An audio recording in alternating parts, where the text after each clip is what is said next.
झाबुआ जिले के मेघनगर जनपद परिसर में कलेक्टर विशेष जनसुनवाई का आयोजन मंगलवार को किया गया। जनसुनवाई में विकासखंड के दूरदराज से कलेक्टर से सुनवाई में विश्वास लेकर सैकड़ों ग्रामीण शिकायत समाधान के आवेदन लेकर पहुंचे। कलेक्टर जनसुनवाई में 108 आवेदन मिले, जिसमें एमपीबी ट्राइबल विभाग, पीएचई, नगर परिषद व धारा 165 के तहत भवन निर्माण खरीद संबंधित आवेदक अधिक आए तो वही रंभापुर में एक सांसद निधि से मंजूर हुआ दलितों का शासकीय सामुदायिक भवन जिसे वहां बनने नहीं दे रहे, उसके संबंधित आवेदन जनसुनवाई दलित लोगों द्वारा दिया गया और न्याय की गुहार लगाए। तो वही मीडिया द्वारा जनपद कार्यालय में महिलाओं के लिए सुलभ शौचालय की मांग की तो वही जनसुनवाई में प्राप्त आवेदन के जल्दी निराकरण करने की बात कलेक्टर द्वारा कही गई।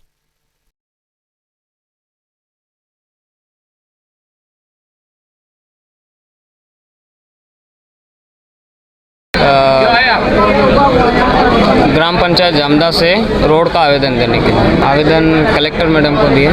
आवेदन रोड के लिए दिए, 3 से 4 किलोमीटर है और रोड ऐसा आज़ादी से आज तक रोड की इतनी भयंकर स्थिति है कि वहाँ से बच्चे स्कूल जाते हैं और ग्राम पंचायत जामदा से पंचपलिया हाई सेकेंडरी स्कूल होते हुए भी वो रोड नहीं बन पा रहा है। रोज़ बच्चे स्कूल जाने में भी परेशानी आती है और ग्रामवासी ये रेलवे स्टेशन होने के कारण वहाँ रेलवे स्टेशन पर रोज़ आना जाना होता है और वहाँ इतने गड्ढे हैं कि हर दिन न दिन कोई न कोई घटना होती रहती है। इसलिए आज हम कलेक्टर मैडम से यही आवेदन देकर हम यही अवगत कराना चाहते हैं कि इस रोड को जल्द से जल्द। क्या नाम आपका? कोट तोड़ डाला हमारे मकान का, ठानला रोड, उदयगढ़, जिला झाबुआ में समीना साकिर मौलवी बोल रही हूँ। ये बहुत परेशान कर रहा है हमको। 1955 की हमारी ज़मीन ली हुई है और हमारे ससुर है मोहम्मद हुसैन यूसुफ अली मौलवी, और वो बोलता है कि हमारा कब्जा तो हमारा इतने साल, और बोल रहा है वो कि ये बोरे लोग ने हमारी ज़मीन हड़प नहीं ली, उनके पिता ने हमसे बेची हुई ली, हमने पैसे से लिए, हमारे पास है पट्टा बना हुआ इसका, और ये बार बार मेरे को परेशान कर रहा है। मैं विधवा हूँ, मेरे पास बच्चे भी नहीं है, ये बार बार मेरे को परेशान कर रहा है। तीसरी बार कोर्ट तोड़ डाला। बीच में 2006 में मेरा पाँव फ्रैक्चर हो गया था, समझौता भी हो गया था, तहसील से फैसला भी हमारे तरफ में आया है, इनका कोई भी नहीं हक है, और ये बोलता है कि हमारी ज़मीन है, बार बार ऐसा बोलता है। 2006 में समझौता भी हो गया, वापस कोरोना में नील जीड़ी का पेड़ भी काट लिया, तब भी कोर्ट तोड़ डाला था, और अभी भी दोनों साइड के कोर्ट तोड़ डाले और लेटरिन बाथरूम की दीवार भी तोड़ डाली है हमारी। ये सोहन पिता देवल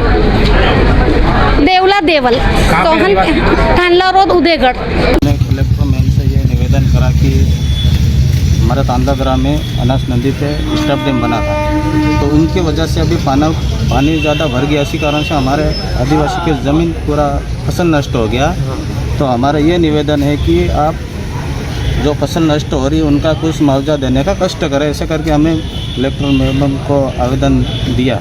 आज की जो जनसुनवाई हुई है उसके अंदर कुल मिला के 108 आवेदन प्राप्त हुए हैं, जो मुझे लगता है कि अभी तक की जनसुनवाई में सबसे ज़्यादा है अभी तक की। तो उससे मेरे ख्याल से ये मैसेज भी जाता है कि लोग अपनी समस्याएं बताने के लिए आ रहे हैं। तो आई थिंक जितने लोग अपने इश्यूज़ लेके आ सकें और हमारे कॉग्निजेंस में आ सकें और उनमें से हम रिजॉल्व कर सकें, तो यही हमारी जो तहसील स्तरीय जनसुनवाई थी उसी मंशा के साथ शुरू किया था। और उसके रिज़ल्ट अब हमारे पे भी एक प्रेशर है कि उसके रिज़ल्ट अब हम ही सक्सेसफुली तभी ला सकेंगे जब हम इसको और अच्छे से रिव्यू कर सकें कि कौन कौन सी तरह की शिकायतें हमारे पास आई हैं और उनका ज़मीनी स्तर पे निराकरण हो चुका है। तो आप ये देखिए कि जैसा कि आपने बताया है कि कई बहुत सारी शिकायतें ऐसे आती हैं जैसे सीमांकन से संबंधित है, उसमें एक पक्ष हमेशा ऐसा रहेगा कि जो संतुष्ट नहीं रहेगा।